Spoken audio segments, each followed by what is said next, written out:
आज की कहानी है कायर। युवक का नाम केशव था, युवती का नाम प्रेमा। दोनों एक ही कॉलेज के और एक ही क्लास के विद्यार्थी थे। केशव नए विचारों का युवक था, जात पात के बंधनों का विरोधी।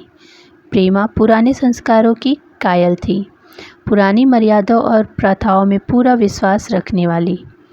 लेकिन फिर भी दोनों में गाढ़ा प्रेम था और यह बात सारे कॉलेज में मशहूर थी। केशव ब्राह्मण होकर भी वैश्या कन्या प्रेमा से विवाह करके अपना जीवन सार्थक करना चाहता था। उसे अपने माता पिता की परवाह न थी। कुल मर्यादा का विचार भी उसे स्वाहा सा लगता था। उसके लिए सत्य कोई वस्तु थी तो प्रेम थी, किंतु प्रेमा के लिए माता पिता और कुल परिवार के आदेश के विरुद्ध एक कदम उठाना भी असंभव था। संध्या का समय था। विक्टोरिया पार्क के एक निर्जल स्थान में दोनों आमने सामने हरियाली पर बैठे हुए हैं। सैर करने वाले एक एक करके विदा हो गए, किंतु ये दोनों अभी भी वहीं बैठे हुए हैं। उनमें एक ऐसा प्रसंग छिड़ा हुआ है जो किसी तरह समाप्त नहीं होता। केशव ने झुंझला कर कहा, इसका यह अर्थ है कि तुम्हें मेरी परवाह नहीं है। प्रेमा ने उसको शांत करने की चेष्टा करके कहा, तुम मेरे साथ अन्याय कर रहे हो केशव। मैं इस विषय को माता पिता के सामने कैसे छेड़ूं, यह मेरी समझ में नहीं आता। वे लोग पुराने रूढ़ियों के भक्त हैं। मेरी तरफ से कोई ऐसी बात सुनकर मन में जो जो शंकाएं होंगी, उनकी तुम कल्पना कर सकते हो। केशव ने उग्र भाव से पूछा, तो तुम भी उन्हीं पुरानी रूढ़ियों की गुलाम हो? प्रेमा ने अपनी बड़ी बड़ी आंखों में मृदु स्नेह भरकर कहा, नहीं, मैं उनकी गुलाम नहीं हूँ, लेकिन मेरी माता पिता की इच्छा मेरे लिए और सब चीज़ों से अधिक मान्य है। तुम्हारा व्यक्तित्व कुछ नहीं है, ऐसा ही समझ लो। मैं तो समझता था कि ये ढकोसले मूर्खों के लिए ही हैं, लेकिन अब मालूम हुआ है कि तुम जैसी विदुषियाँ भी इनकी पूजा करती हैं। जब मैं तुम्हारे लिए संसार छोड़ने को तैयार हूँ, तो तुमसे भी यही आशा रखता हूँ। प्रेमा ने मन में सोचा, मेरा अपने देह पर क्या अधिकार है? जिन माता पिता ने अपने रक्त से मेरी सृष्टि की है और अपने स्नेह से उसे पाला है, उनकी मर्जी के खिलाफ कोई काम करने का उसे कोई हक नहीं। उसने दीनता के साथ केशव से कहा, क्या प्रेम स्त्री और पुरुष के रूप में ही रह सकता है, मैत्री के रूप में नहीं? मैं तो आत्मा का बंधन समझती हूँ। केशव ने कठोर भाव से कहा, इन दार्शनिक विचारों से तुम मुझे पागल कर दोगी प्रेमा। बस इतना ही समझ लो, मैं निराश होकर जिंदा नहीं रह सकता। मैं प्रत्यक्षवादी हूँ और कल्पनाओं से संसार में प्रत्यक्ष का आनंद उठाना मेरे लिए असंभव है। यह कहकर उसने प्रेमा का हाथ पकड़कर अपनी ओर खींचने की चेष्टा की। प्रेमा ने झटके से हाथ छुड़ा लिया और बोली, नहीं केशव, मैं कह चुकी हूँ कि मैं स्वतंत्र नहीं हूँ। तुम मुझसे वह चीज़ न मांगो जिस पर मेरा कोई अधिकार नहीं है। केशव को अगर प्रेमा ने कठोर शब्द कहे होते तो उसे इतना दुख न होता। एक क्षण तक वह मन मार के बैठा रहा, फिर उठकर निराशा भरे स्वर में बोला, जैसी तुम्हारी इच्छा। आहिस्ता आहिस्ता कदम सा उठाता हुआ वहाँ से चला गया। प्रेमा अब भी वहीं बैठी आंसू बहाती रही। रात को भोजन करके प्रेमा जब अपनी माँ के साथ लेटी तो उसकी आंखों में नींद न थी। केशव ने उसे एक ऐसी बात कह दी थी जो चंचल पानी में पड़ने वाली छाया की तरह उसके दिल पर छाई हुई थी। प्रतिक्षण उसका रूप बदलता था, वह जिसे स्थिर न कर सकती थी। माता से इस विषय में कुछ कहे तो कैसे कहे, लज्जा मुंह बंद कर देती थी। उसने सोचा, अगर केशव के साथ मेरा विवाह न हुआ तो उस समय मेरा कर्तव्य क्या होगा? अगर केशव ने कुछ उद्दंडता कर डाली तो मेरे लिए संसार में फिर क्या रह जाएगा? लेकिन मेरा बस ही क्या है? इस भांति भांति के विषय में एक बात जो उसके मन में निश्चित हुई, वह यह थी कि वो केशव के सिवा और किसी से विवाह न करेगी। उसकी माता ने पूछा, क्या तुझे अब तक नींद न आई? मैंने तुझसे कितनी बार कहा है कि थोड़ा बहुत घर का कामकाज कर लिया कर, लेकिन तुझे किताबों से फुर्सत नहीं मिलती। 4 दिन में तू पराये घर जाएगी, कौन जाने कैसा घर मिले। अगर कुछ काम करने की आदत न रही तो कैसे निभा होगा? प्रेमा ने भूलेपन से कहा, कहाँ मैं पराये घर जाऊंगी ही क्यों? माता ने मुस्कुराकर कहा, लड़कियों के लिए यही तो सबसे बड़ी विपत्ति है। बेटी माँ बाप की गोद में पलकर ज्यों ही सयानी हुई दूसरों की हो जाती है। अगर अच्छे प्राणी मिले तो जीवन आराम से कट गया, नहीं तो रो रो कर दिन काटना पड़ा। सब कुछ भाग्य के अधीन है। अपनी बिरादरी में तो कोई ऐसा घर भाता नहीं मुझे। कहीं लड़कियों का आदर नहीं, लेकिन करना तो बिरादरी में ही पड़ेगा। न जाने यह जात पात का बंधन कब टूटेगा। प्रेमा डरते डरते बोली, कहीं कहीं तो बिरादरी के बाहर भी विवाह होने लगे हैं। उसने कहने को तो कह दिया, लेकिन उसका हृदय काँप रहा था कि माताजी कुछ भाप न जाए। माता ने विस्मय के साथ पूछा, क्या हिंदियों में ऐसा हुआ है? फिर उसने आप उस प्रश्न का जवाब भी दिया, और 2-4 जगह ऐसा हो भी गया तो उससे क्या होगा? प्रेमा ने इसका कुछ जवाब नहीं दिया। भय हुआ कि माता कहीं उसका आशय न समझ जाए। उसका भविष्य एक अंधेरे की खाई की तरह उसके सामने मुंह खोले खड़ा था, मानो उसे निगल जाएगा। उसे न जाने कब नींद आ गई। प्रातःकाल प्रेमा सोकर उठी तो उसके मन में एक विचित्र साहस का उदय हो गया था। सभी महत्वपूर्ण फैसले हम आकस्मिक रूप से कर लिया करते हैं, मानो कोई दैविक शक्ति हमें उनकी ओर खींच ले जाती है। वही हालात प्रेमा की थी। कल तक वह माता पिता के निर्णय को मान्य समझती थी, पर संकट को सामने देखकर उसमें उस वायु की हिम्मत पैदा हो गई थी जिसके सामने कोई पर्वत आ गया हो। वही मंद वायु प्रबल वेग से पर्वत के मस्तक पर चढ़ जाती है और उसे कुचलती हुई दूसरी तरफ जा पहुंचती है। प्रेमा मन में सोच रही थी, मानो यह देह तो माता पिता की देन है, किंतु आत्मा तो मेरी है। मेरी आत्मा को जो कुछ सहना पड़ेगा वह इसी देह से तो भुगतना पड़ेगा। अब वह इस विषय में संकोच करना अनुचित नहीं, घातक समझ रही थी। अपने जीवन को क्यों एक छोटे सम्मान पर बलिदान करे। उसने सोचा, विवाह का आधार अगर प्रेम न हो तो वह देह का विक्रय है। आत्मसमर्पण क्यों बिना प्रेम के हो सकता है? इस कल्पना से ही कि न जाने किस अपरिचित युवक से उसका विवाह हो जाएगा, उसका हृदय विद्रोह कर उठा। वह अभी नाश्ता करके कुछ पढ़ने ही जा रही थी कि उसके पिता ने प्यार से पुकारा, मैं कल तुम्हारे प्रिंसिपल के पास गया था, वे तुम्हारी बड़ी तारीफ़ कर रहे थे।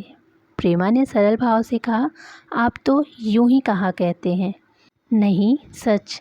यह कहते हुए उन्होंने अपनी मेज़ की दरार खोली और मखमली चौखटे में जड़ी हुई एक तस्वीर निकालकर उसे दिखाते हुए बोले, यह लड़का ICS के इम्तिहान में प्रथम आया है। इसका नाम तो तुमने सुना ही होगा।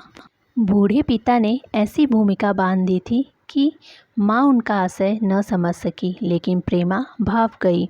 उसका मन तीर की भांति लक्ष्य पर जा पहुँचा। उसके बिना तस्वीर की ओर देखते ही कहा, नहीं, मैंने तो इसका नाम नहीं सुना। पिता ने बनावटी आश्चर्य से कहा, क्या तुमने इसका नाम नहीं सुना? आज के दैनिक पत्र में उसका चित्र और जीवन वृतांत छपा है। प्रेमा ने रुखाई से जवाब दिया होगा, मगर मैं तो उस परीक्षा का कोई महत्व नहीं समझती।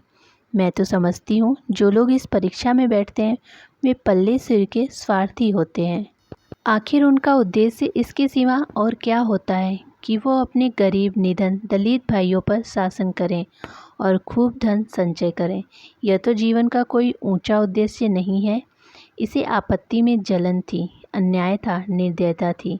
पिताजी ने समझा था कि प्रेमा यह बखान सुनकर लट्टू हो जाएगी। यह जवाब सुनकर तीखे स्वर में बोले, तू तो ऐसे बात कर रही है जैसे तेरे लिए धन और अधिकार का कोई मूल्य ही नहीं है। प्रेमा ने ढिठाई से कहा, मैं तो इसका मूल्य नहीं समझती। मैं तो आदमी में त्याग देखती हूँ। मैं ऐसे युवक को जानती हूँ जिन्हें यह पद जबरदस्ती भी दिया जाए तो वे स्वीकार नहीं करेंगे। पिता ने उपहास ढंग से कहा, यह तो आज मैं नई बात सुनी। मैं तो देखता हूँ कि छोटी छोटी नौकरियों के लिए लोग मारे मारे फिरते हैं। मैं ज़रा उस लड़की की सूरत देखना चाहता हूँ जिसमें इतना त्याग हो। मैं तो उसकी पूजा करूँगा। शायद किसी दूसरे अवसर पर ये शब्द सुनकर प्रेमा लज्जा से सिर झुका लेती, पर इस समय उसकी दशा उस सिपाही की सी थी जिसके पीछे गहरी खाइयों आगे बढ़ने के सिवा कोई और मार्ग न था। अपने आवेश को संयम से दबाती हुई, आंखों में विद्रोह भरे, वह अपने कमरे में गई और केशव के कई चित्रों में से वह एक चित्र चुनकर लाई जो उसकी निगाह में सबसे खराब था और पिता के सामने रख दिया। बूढ़े पिताजी के चित्र को अपेक्षा के भाव से देखना चाहा, लेकिन पहली ही दृष्टि में उसने उन्हें आकर्षित कर दिया। ऊंचा कद था और दुर्बल होने पर भी उसका गठन, स्वास्थ्य और संयम परिचय दे रहा था। मुख पर प्रतिभा का तेज न था, पर विचारधारा शीलता का कुछ ऐसा प्रतिबिंब था जो उसके मन में विश्वास पैदा करता था। उन्होंने उस चित्र की ओर देखते हुए पूछा, यह किसका चित्र है? प्रेमा ने संकोच से सिर हिलाकर कहा, यह मेरी क्लास में पढ़ते हैं। अपनी ही बिरादरी का है। प्रेमा की मुख मुद्रा धूमिल हो गई। इसी प्रश्न के उत्तर पर उसकी किस्मत का फैसला हो जाएगा। उसके मन में पछतावा हुआ कि व्यर्थ ही मैं इस चित्र को यहाँ लाई। उसने एक क्षण के लिए जो दृढ़ता आई थी वह इस पौने से प्रश्न के सामने कातर हो उठी। दबी हुई आवाज़ में बोली, जी नहीं, वह ब्राह्मण है।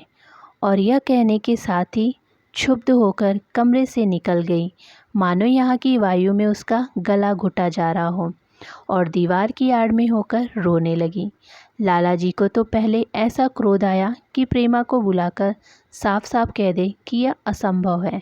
वे उसी गुस्से में दरवाजे तक आए, लेकिन प्रेमा को रोते देख नम्र हो गए। इस युवक के प्रति प्रेमा के मन में क्या भाव थे, यह उनसे छिपा न रहा। वे स्त्री शिक्षा के पूरे समर्थक थे, लेकिन इसके साथ ही कुल मर्यादा की रक्षा भी करना चाहते थे। अपनी ही जाति के सुयोग्य वर्ग के लिए अपना सर्वस्व अर्पण कर सकते थे, लेकिन उस क्षेत्र के बाहर कुलीन से कुलीन और योग्य से योग्य वर्ग की कल्पना भी उनके लिए असहाय थी। इससे बड़ा अपमान वे सोच ही न सकते थे।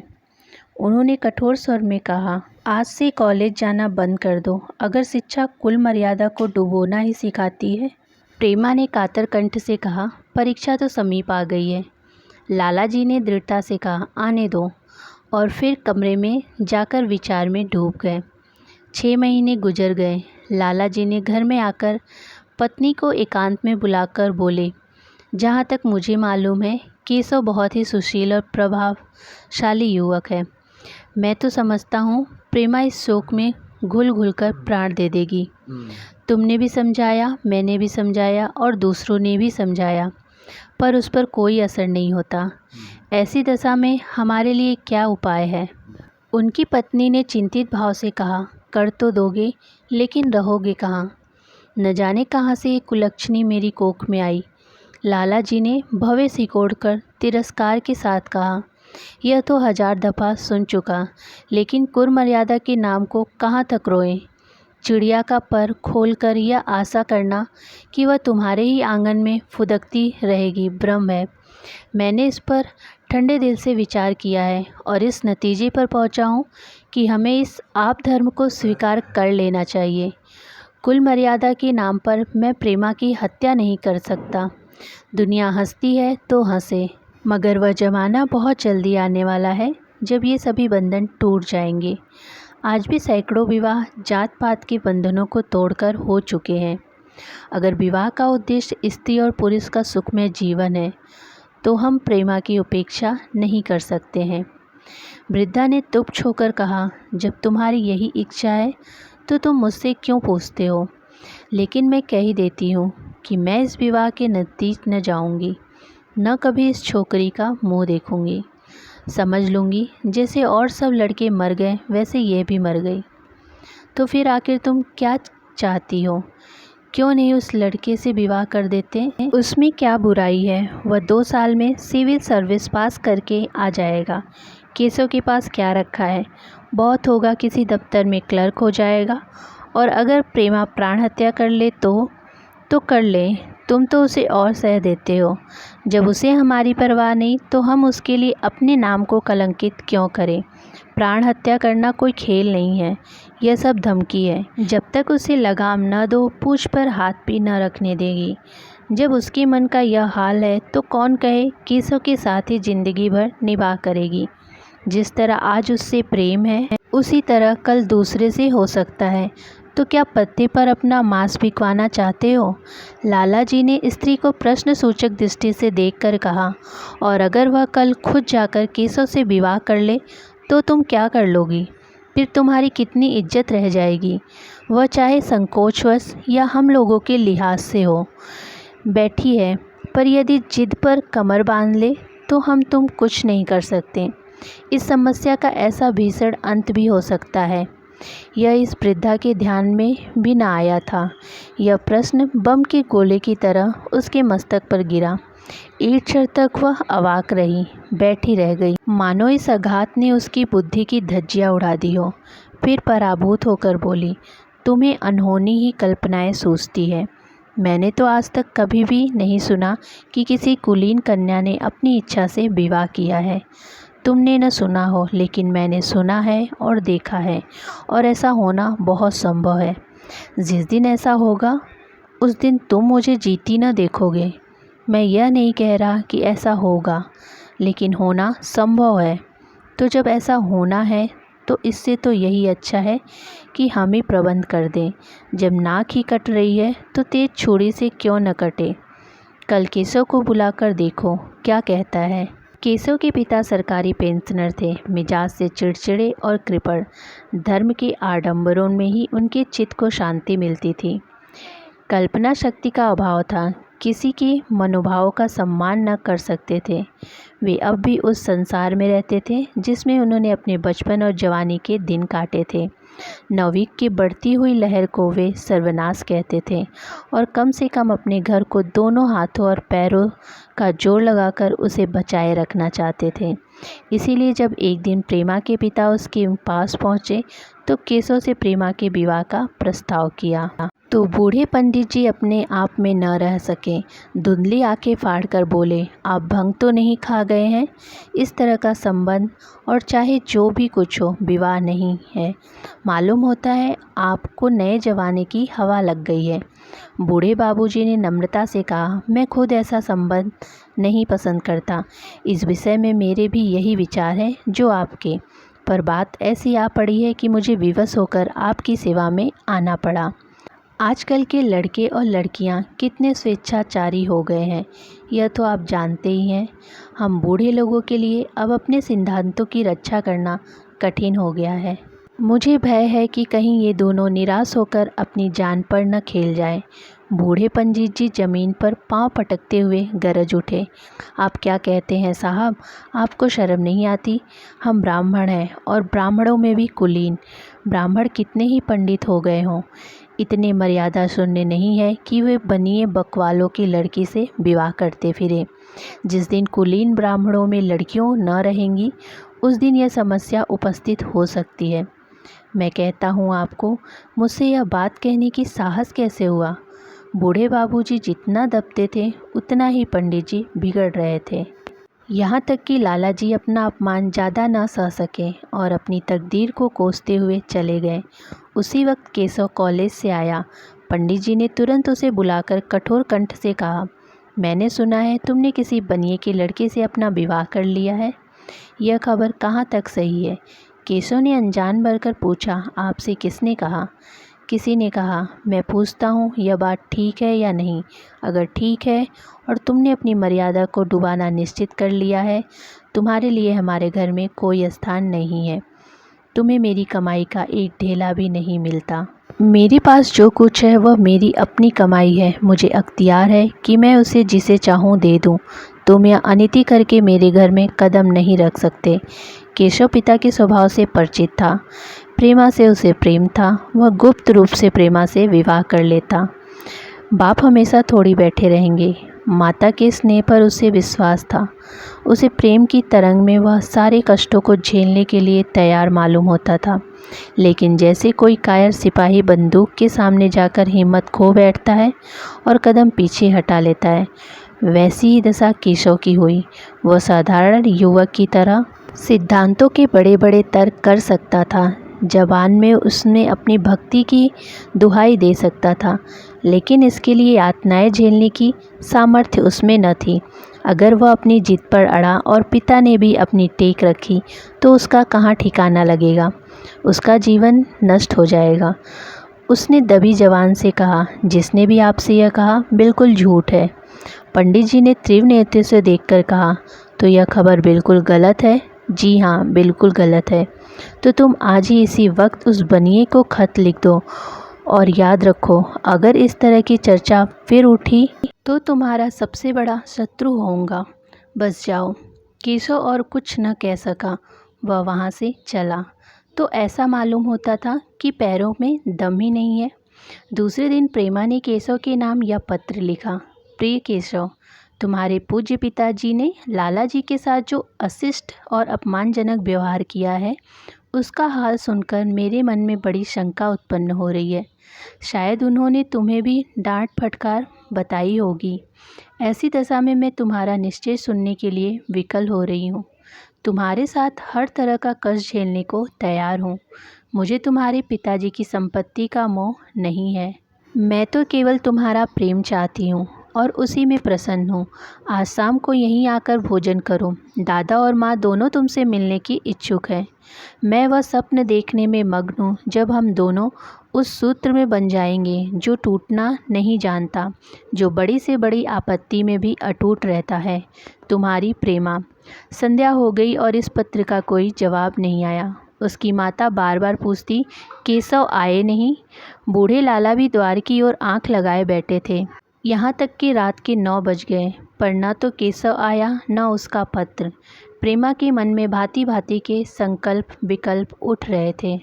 कदाचित उन्हें पत्र लिखने का अवकाश न मिला होगा या आने में फुर्सत न मिली होगी। कल अवश्य आएंगे। केशव ने पहले उसके पास जो प्रेम पत्र लिखे थे उन सब को उसने फिर से पढ़ा। उसमें एक एक शब्द से कितना अनुराग टपक रहा था, उसमें कितना कंपन था, कितनी विकलता थी, कितनी तीव्रता, आकांक्षा। फिर उसे केशव के वो वाक्य याद आ गए जो उसने सैकड़ों बार ही कहे थे। कितनी बार वह उसके सामने रोया था। इतने प्रमाणों के होते हुए निराशा के लिए कहाँ स्थान था, मगर फिर भी सारी रात उसका मन जैसे सूली पर टंगा रहा। प्रातःकाल केशव का जवाब आया। प्रेमा ने कांपते हुए हाथों से पत्र लेकर पढ़ा। पत्र हाथ से गिर गया। ऐसा जान पड़ा मानो उसकी देह से रक्त स्थिर हो गया हो।